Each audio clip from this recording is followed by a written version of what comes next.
এই বাজারে বিক্রি হয় না চাষের মাছ। হ্যাঁ, ঠিকই শুনেছেন, দেশের একটি জেলায় রয়েছে এমনই ব্যতিক্রমী এক মাছের বাজার, যেখানে মাছ বিক্রিতেও আছে শর্ত। তবে বিক্রি করা যাবে শুধু নদীর মাছ, আর ভুল করেও কেউ চাষের মাছ নিয়ে এলে তার জন্য রয়েছে জরিমানা। পদ্মার তীর ঘেঁষা এই বাজারে সকাল থেকেই পড়ে যায় শোরগোল। ক্রেতা বিক্রেতাদের হাঁকডাকে জমজমাট হয়ে ওঠে পুরো এলাকা। দুপুর 1টা থেকে বিকেল পর্যন্ত চলে মাছ বিক্রি, আর এই মাত্র 3 ঘন্টাতেই এখানে বিক্রি হয় প্রায় $250 কোটি টাকার মাছ।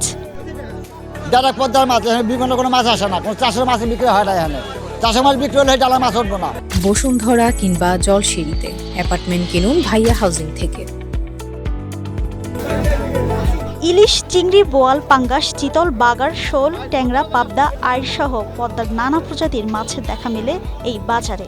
বোয়াল আছে, পাঙ্গাস আছে, ইলিশ আছে, ইসামার আছে, রিটা আছে, সব যাবতীয় মাছ পাওয়া যায়।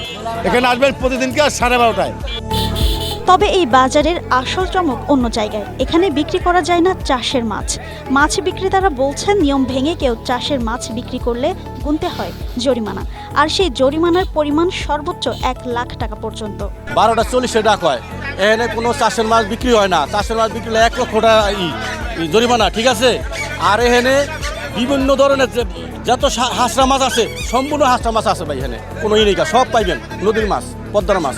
এখানকার মাছ তো ভালো, নদীর মাছ আসছে, সাথে সাথে ভালো মাছ, তাজা মাছ, কিন্তু দাম কম না, এই ঢাকার মতোই দাম। শরীয়তপুরের জাজিরা উপজেলার পালিচরের এই মাছ বাজারের পরিচিতি এখনও শুধু আশপাশের এলাকায় সীমাবদ্ধ নেই। রাজধানী ঢাকা, গাজীপুর, মুন্সিগঞ্জ, নারায়ণগঞ্জ সহ বিভিন্ন এলাকা থেকে ক্রেতারা ছুটে আসছেন এখানে।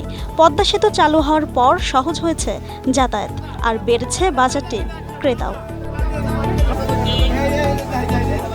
Desk report, Asia post.